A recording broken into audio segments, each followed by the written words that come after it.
yarny friends, I'm Sara Sach and welcome to my crochet channel. Now today I'm going to show you how to crochet the Warm and Fuzzy Cowl. And it's a really easy cowl, but it's also stitched in Boucle yarns.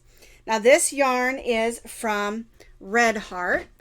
It's called Bright and Lofty. The color is Bikini, but this is basically the same type yarn that homespun yarns and homespun style yarns is made from.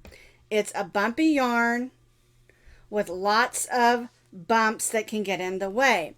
And we do a fun texture here with triple stitches and front post triples. And so it's a really easy pattern if you're used to working with boucle, and if not, it's a great pattern to get used to working with it, because boucle yarns are a wonderful yarn. I mean, look how beautiful this cowl is. The neat thing about this cowl is you can make it as wide as you want to, and you can make it as long as you want to. And it works up quickly. It's a great last minute gift as well. So you can find all the information, photos, and the complete pattern on my blog. And as always, I'll put that blog link down in the notes underneath this video. To make the Warm and Fuzzy Cowl, you're going to need some super bulky number 6 yarn. Now I'm using this, which is called Bright and Lofty. It's a boucle, like your homespun. I had one skein of this left from a project I did for my mom a few years ago, and I thought this is the perfect yarn for making a cowl. And also, it's also perfect for learning to use homespun yarn in a project that isn't too challenging. It's basically rows of triple crochets with 2 regular, 2 front posts, 2 regular, 2 front posts to cause that texture. So I think you're going to really like making that. But because it's really difficult to see, I'm going to be using this Hometown yarn. And this is from Lion Brand. It is a bulky 6. And I think it'd be a lot easier for you to see my stitches with that. All right. So you're going to need 1 skein, basically, which is approximately 4 ounces or 95 yards. This one has 4 ounces and 64 yards. So you probably need more if you're going to use this particular yarn, okay? But any bulky 6 you have in your stash will work for this project. I should say super bulky 6. We're going to stitch today with our end hook that is a 9mm. Some end hooks are 10mm, but we're going to be using the 9mm today. You'll also need 2 needles, and one needle needs to have that nice big eye so you can weave in your ends. The other needle is to sew on your buttons, and I've got several examples of some fun buttons you can use. The buttons are decorative. You can use 1 button. That's a butterfly button that I made with polymer clay. You can use 2 big round buttons or 3. I'm going to use these 3 because I think it'll look really pretty on this. Okay, so what I'm going to do, oh, you also need a little bit of medium weight number 4 yarn that matches so you can sew on your buttons with that smaller needle. So what I'm going to do is I already have my cowl made, but I don't have it decorated. And so I'm going to do the demo with this yarn and then finish up this one showing you how to add the buttons and the tie that cinches it in. All right, and so the last thing you need, of course, is a pair of scissors. We're going to begin with a slip knot, and remember I'm using a solid, not a boucle, for our demonstration so you can see my stitches, but I'll still give you a couple of hints along the way in working with the boucle yarn. So I made my slip knot and I'm going to loosely chain 48 chains, and this is very important to chain this row loosely when working with the boucle yarn, which is that homespun style yarn. But I really think this project works best when this beginning chain is chained loosely. And we're going to chain 48 chains. And again, chain them loosely. So I've chained my 48 chains. I've chained them loosely.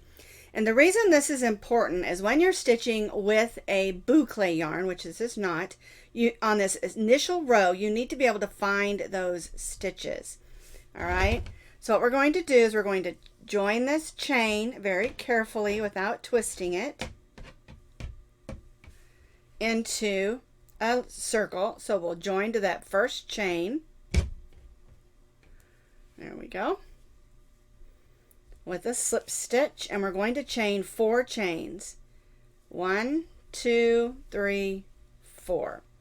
Now this chain 4 counts as a triple because we're going to stitch 1 triple in each of the chains around. Now when you're working with boucle yarn, I always use my thumb to find that next stitch. All right, so you'll put 2 wraps on your hook, you'll go in that next chain stitch, pull up a loop, you'll have 4 loops on your hook, yarn over, go through the first 2, yarn over, go through the next 2, yarn over and go through the next 2. And see how tall that stitch is with this super bulky? And so what you're going to do in each of those chains is stitch a triple stitch.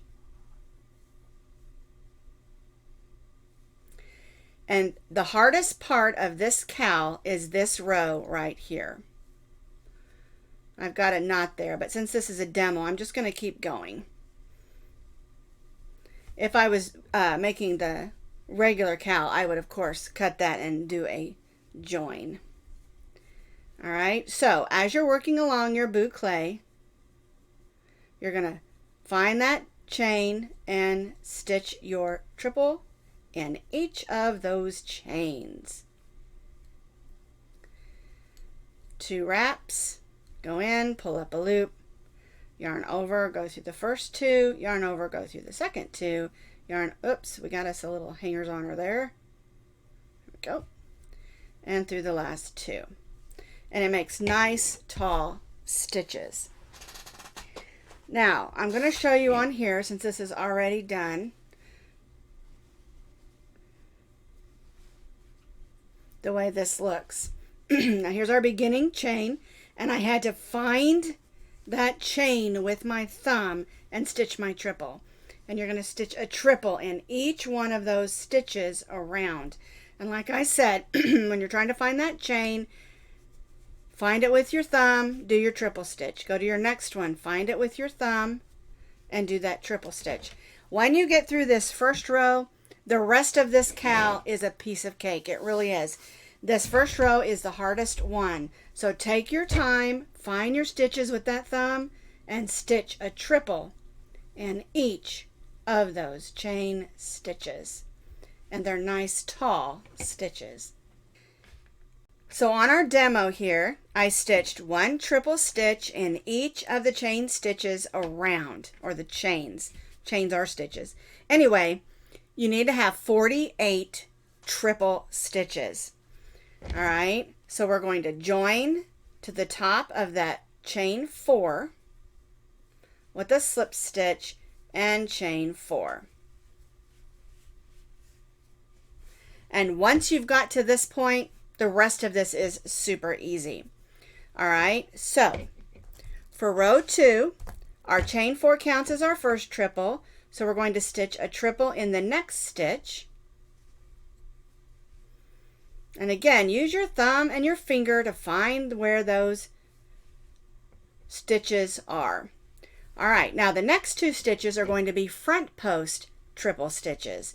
So we're going to wrap twice. We're going to go around the post portion of the stitch instead of up here and stitch our triple stitch. So we're still stitching a triple, we're just putting it in a different spot. There we go. Thought I had a string. All right, so let's do that again. In the next one, we'll go around the post instead of the top of the stitch.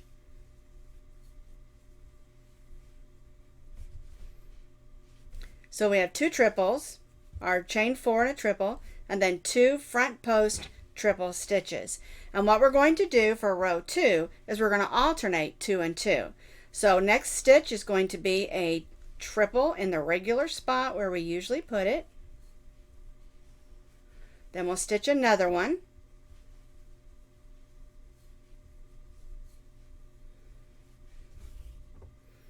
Those are 2 stitches we stitched. Now we're going to stitch 2 front post triple stitches.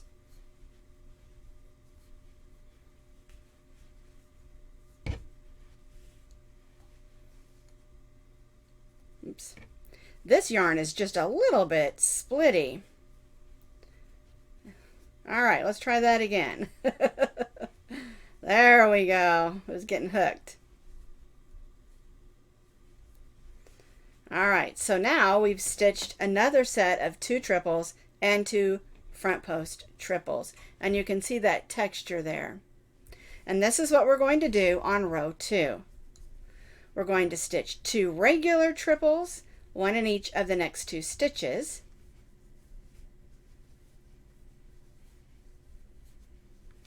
And then 2 front post stitches, 1 in each of the next 2.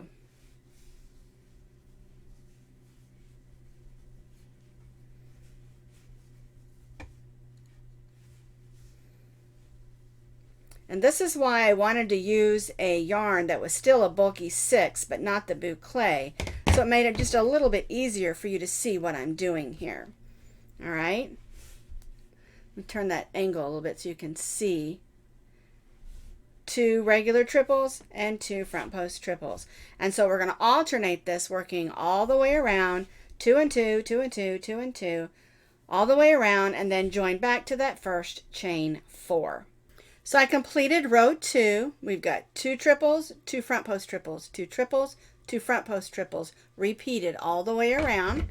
Your last 2 stitches are going to be front post stitches, and then we'll join to that chain 4 with a slip stitch and chain 4.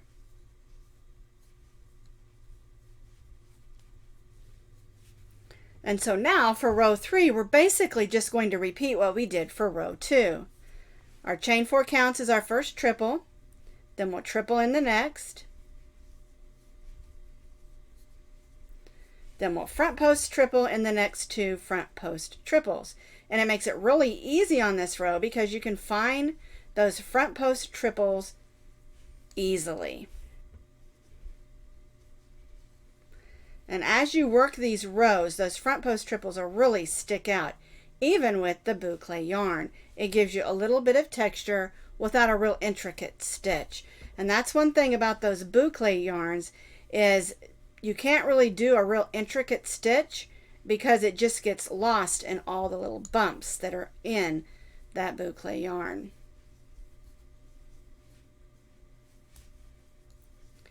And so for row 3, we're stitching exactly the same way we did on row 2. The only difference is those front post stitches are so much easier to find and stitch, and that texture really comes out. And so for row 3, we're basically repeating row 2. 2 regular triples, 2 front post triples, alternating all the way around, just like we did for row 2. So I repeated row 2. We have these long areas where we have our front post triple stitches and then our 2 triples in between, alternating all the way around. I joined to my chain 4 and chained, actually I only chained 3, I need 1 more, chain 4. And so now what you're going to do is you're going to continue to repeat row 3 for 6 more rows. You want to have a total of 9 rows. We have 3 here. And you're going to repeat row 3 for 6 more rows, doing absolutely the same thing. 2 triples, 2 front post triples, 2 triples, 2 front post triples. All right, so we're going to repeat row 3 6 more times. So here is my completed cowl using the boucle yarn that again is similar to the homespun, and here are my front post triple stitches, and see, it makes just a slight texture. It gives it just a really neat look instead of just a whole bunch of triple stitches, you know, in rows. And so I really like it. I think it looks really pretty. All right, so I went ahead and joined over here. Here's my last row of triples, and we joined to the chain 4, and I have a chain in there. I'm going to pull that out because we're going to weave this in. Now remember, if you want this to be even longer, you can continue row 3 for as many rows as you would like. If you'd like it to be really long, or maybe your neck is longer, or maybe you have a short neck and you want it to be a little shorter, you can do less rows. It's totally up to you. All right, so I'm going to cut my yarn. I'm going to grab my needle here. I'm going to go ahead and tie that off. And this is my big needle. And I need to weave both these ends in. And weaving in with boucle actually is one of the easiest ways to weave in because you got all those bumps that are going to hold it in place.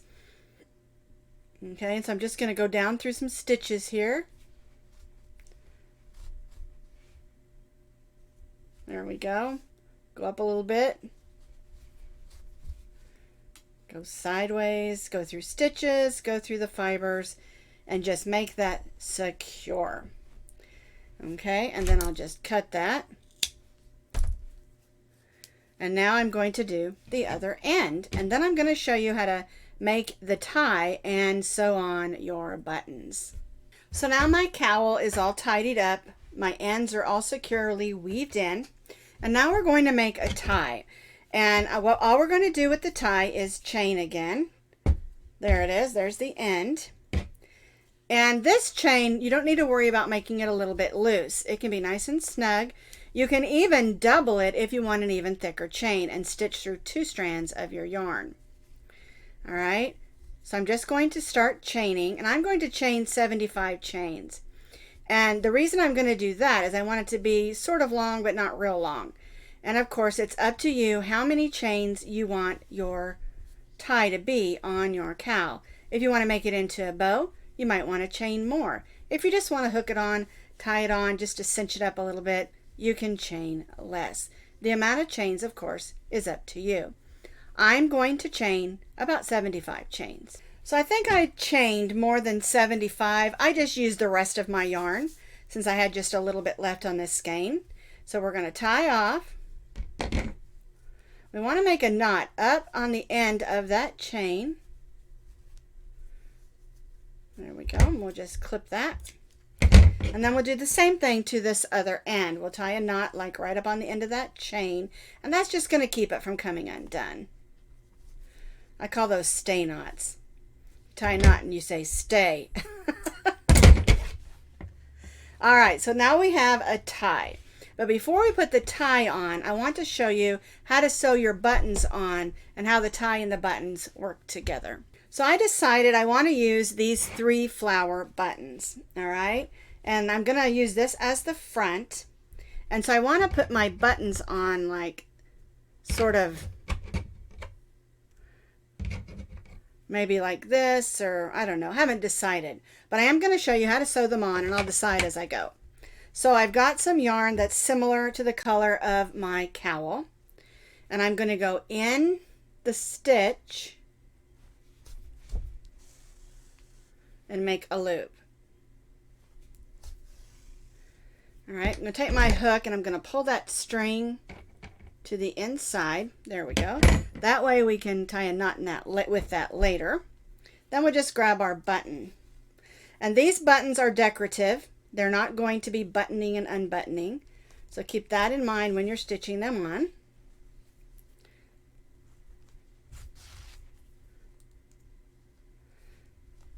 And that's getting a little bit snug. Let's see if I can get one more through there. I like to try to get at least 3. There we go. All right, so my first button is on. And again, if you're making this for another color, you can just use whatever color buttons that you want. You can use wood, you can use homemade buttons like that one I showed you that's made with polymer clay. You can use whatever buttons you want, and you can use whatever size buttons that you want. All right, so I tied a knot there, but I'm not going to cut my yarn because I'm adding 2 more buttons. All right, let's grab the pink one, maybe put it like right up close right there. All right, so I'm going to go from underneath up through a stitch, and I'm going to make that loop again. Make sure you go through a stitch and not holes, because you want the buttons to stay securely on. Alrighty, so where did it go? There it is. If you make your stitches through the holes between, it's not going to stay on as secure as if you went through a stitch. They just get lost in the holes in between. Oops, I went in the wrong buttonhole there. There we go. Oh, I like that. Alrighty, so now I've got two buttons sort of clustered up there. And I think I'll make this one right there. Alright, so I'm going to come down again from behind. I did not cut my string, my yarn. I'm making that loop, going through stitches. And now I'm going to stitch this one on.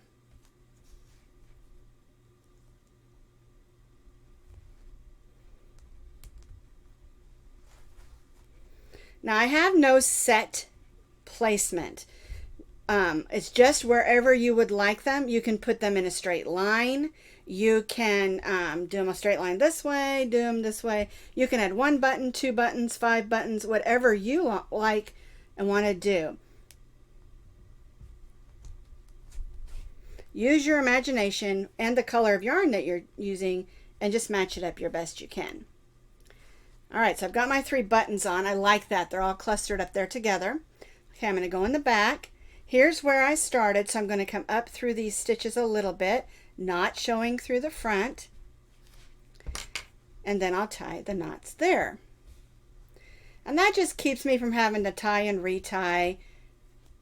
And when you make those little loops under your button, that little stitch, it helps it stay put as well. Alrighty, I'm going to make that one little knot that I like to do at the end. I don't know why I like it, it just seems like it helps it hold so much better. Alrighty, give that a little bit of a tug and clip. So now I have my buttons on. And the way I'm going to cinch this up with this is I'm going to go underneath first. And then I'm going to go through those buttons like this. Just going to help it stay put. And then I'll just bring this up. I'm going to gather it a little like that. And tie a bow. If you don't want the bow, just let the tie hang, you know, and then kind of move it out so that those buttons can be seen. And then there is our Boucle Warm and Fuzzy Cowl. I just love it.